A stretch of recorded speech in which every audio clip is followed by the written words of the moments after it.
Welcome to ராஜின் Nalabagam. நல்ல காரசாரமான ஒரு பிரியாணி ரெசிபி தாங்க பார்க்க போகிறோம்.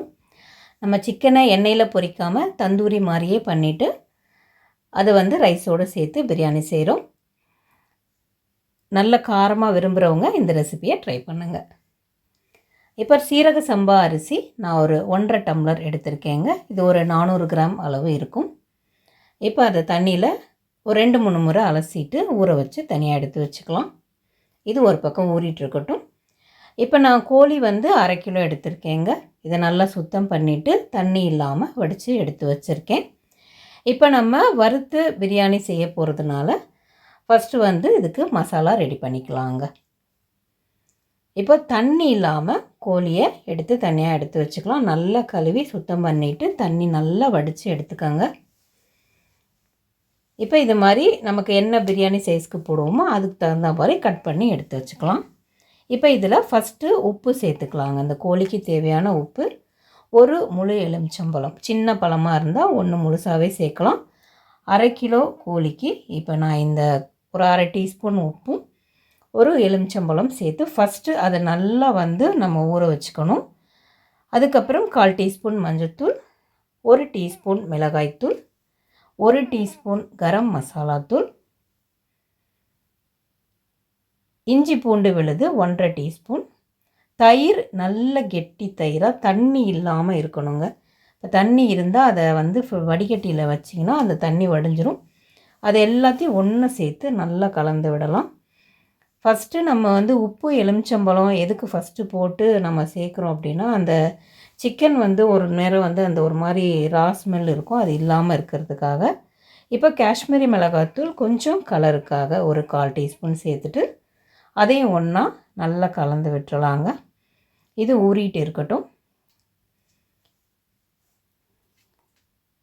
இப்போ இதுக்கு தேவையான பொருள் 4 வெங்காயம், 2 தக்காளி, 4 பச்சை மிளகா. தக்காளியை நான் அரைச்சி சேர்க்க போகிறேன், அதனால் பெருசாக கட் பண்ணி எடுத்து வச்சுருக்கேன். இதோட கொத்தமல்லி, புதினா தலைகள். இப்போ ஒரு பாத்திரத்தில் எண்ணெய் சேர்த்துக்கலாங்க. ஒரு கொஞ்சம் தாராளமாகவே ஒரு 10 டீஸ்பூன் அளவு சேர்த்துக்கோங்க.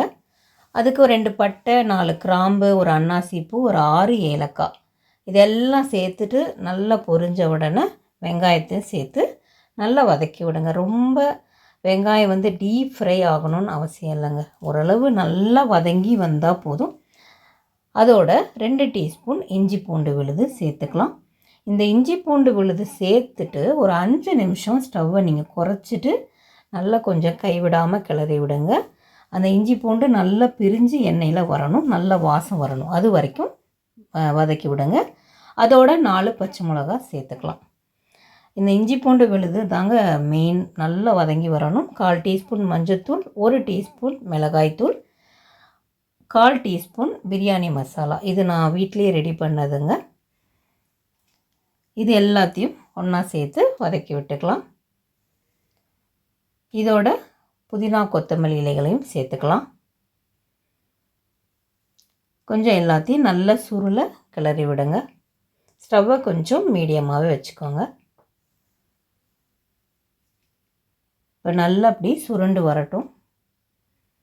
இதில் நம்ம அரைச்சி வச்ச தக்காளியும் சேர்த்துக்கலாங்க. தண்ணி சேர்த்துறாதீங்க, வெறும் தக்காளியை மட்டும் சேர்த்துருங்க.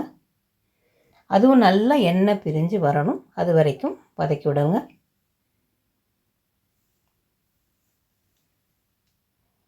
பிரியாணிக்கு கொஞ்சம் இந்த வதக்கி விடுறது தாங்க வேலையே, அதில் தான் டேஸ்ட்டே கொடுக்கும். கொஞ்சம் அடி பிடிக்காமல் நல்லா எல்லாமே ஒன்றா வதங்கி வர அளவுக்கு இருக்கணும். இப்போ நான் 1.5 கப்பு அரிசிக்கு 3 கப்பு தண்ணிங்க. சுடு தண்ணி, ரொம்ப கொதிக்கணும்னு அவசியம் இல்லை, ஓரளவு சுடு தண்ணியாக இருந்தால் நல்லாயிருக்கும். இப்போ அதையும் சேர்த்துடலாம். இப்போது உப்பு, ஏற்கனவே நம்ம சிக்கனில் உப்பு வறுத்து சேர்க்க போகிறோம் பிரியாணிக்கு, அதனால் உப்பு கொஞ்சம் நம்ம எப்பயும் போடுற அளவை விட கொஞ்சம் குறைச்சி சேர்த்துக்கோங்க. இப்போ தண்ணி நல்லா கொதித்து வரும்போது அரிசியை தண்ணி இல்லாமல் வடித்து எடுத்துகிட்டு அந்த தண்ணியில் சேர்த்துக்கலாம். இப்போ இதை கம்ப்ளீட்டாக ஸ்டவ்வை சிம் பண்ணிவிட்டு ஒரு பக்கம் சாப்பாடு வெந்துட்டுருக்கட்டுங்க. இப்போ நம்ம சிக்கனை வறுத்துக்கலாம். இதுக்கு 2 டீஸ்பூன் நெய் நிறையா சேர்த்துக்கோங்க. இது சிக்கனை தனித்தனியாக 2 உங்களுக்கு எப்படி சௌகரியமோ, இல்லை நீங்கள் பிரியாணி ரெடி பண்ணுறதுக்கு முன்னாடியே கூட நீங்கள் வறுத்து எடுத்து வச்சுக்கலாங்க. இப்போ நான் வந்து எனக்கு டைம் தெரியும், இந்த நம்ம ரெடி பண்ணிக்கலாம் அப்படின்றதுனால நான் ஸ்டவ் ஒரு பக்கம் சாப்பாடு வச்சுட்டு இன்னொரு பக்கம் கல்லில் வந்து நான் சிக்கனை வந்து போட்டு எடுத்துடுறேன். இது வந்து ஸ்டவ்வை மீடியமாக வச்சு நம்ம அப்படியே பெரட்டி பெரட்டி விட்டு ஒரே கல்லுலேயே கூட மொத்தத்தையும் போட்டு எடுத்துக்கலாங்க. இல்லை நம்ம இந்த மசாலா பாருங்கள், இது அப்படியே இருக்கட்டும், இது தனியாக இருக்கட்டும்ங்க. இது வந்து நம்ம ரைஸோடு ஒன்றா சேர்க்க போகிறோம். பாருங்கள், சிக்கனை வந்து இந்த மாதிரி போட்டு எடுத்துக்கலாம். ரொம்பையும் எண்ணெய் பிடிக்காது, நம்ம எண்ணெயில் பொரிக்கணும் அவசியம் இல்லை. இந்த நெய் ரோஸ்ட்டு பண்ணி எடுக்கும்போது டேஸ்ட்டு ரொம்ப நல்லாயிருக்கும். கொஞ்சம் பொறுமையாக செய்யணும். நீங்கள் வந்து நம்ம அடுப்பு சாப்பாடு வச்சுட்டு இது பண்ணிகிட்ருக்க முடியாதுன்னு நினச்சிங்கன்னா முதலே ரெடி பண்ணி சிக்கனை வச்சுட்டு கூட நம்ம பிரியாணி ரெடி பண்ணலாம். இப்போ அங்கே வந்து ஒரு பக்கம் ஸ்டவ்வில் வந்து சாப்பாடு சிம்மில் வச்சுருக்கேன் நான். இப்போ இன்னொரு பக்கம் நான் வந்து வதக்கிட்டுருக்கேன். சிக்கன் நல்லா ரோஸ்டாகி, இது வந்து நமக்கு வெள்ளைக்கோழின்றதுனால சீக்கிரமாகவே வந்துடும். நல்லா கொஞ்சம் பெரட்டி பெரட்டி விட்டு எல்லா பக்கமும் நல்லா செவந்து வரணுங்க. சிக்கன் நல்லா வெந்து ரெடி ஆகிடுச்சு. இப்போ பார்த்திங்கன்னா 3/4 பதம் சாப்பாடு வெந்துருச்சு. இப்போ நல்லா காரமாக வேணும்னு நினைக்கிறவங்க இந்த மசாலாவை இந்த ஸ்டேஜில் நம்ம ரைஸோடு சேர்த்துக்கலாம். வேண்டான்னா இந்த நீங்கள் மசாலாவை விட்டுருங்க. இப்போ இது பாருங்கள், கொஞ்சம் தண்ணி இருக்குது சாப்பாட்டில். இப்போ அந்த மசாலாவையும் சேர்த்துட்டு ஒன்றா அப்படியே கலந்து விடுங்க. இது நல்லா ரொம்ப காரம் நல்லா டேஸ்ட்டாக இருக்கணும், காரமாக இருக்கணும்னு நினைக்கிறவங்க இந்த மசாலா சேருங்க. இல்லை வேண்டான்னா நீங்கள் விட்டுறலாம். இப்போ இதை நல்லா கலந்து விட்டுருங்க. கலந்து விட்டுட்டு ஸ்டவ் சிம்லேயே தான் வச்சுருக்கேன் நான். இப்போ நம்ம வறுத்த சிக்கனை இது மேலே அப்படியே கலராமல் அப்படியே மேலே போட்டுருங்க. இதை போட்டுட்டு கிளறி விடாதீங்க. சிக்கன் அப்படியே மேலே வந்து ஃபுல்லாக பரப்பி விட்டுருங்க ரைஸ் மேலே. பரப்பி ஒரு பக்கம் இப்போ தோசைக்கல் சூடேறிகிட்டே இருக்குது. இப்போ நான் அந்த தோசைக்கல் மேலே சட்டியை வச்சுருக்கேங்க. இதை அப்படியே தூக்கி வச்சுருங்க. ஒரு 15 நிமிஷம் அப்படியே விட்டுருங்க. இந்த ஓரெல்லாம் அப்படியே புகை வரும்.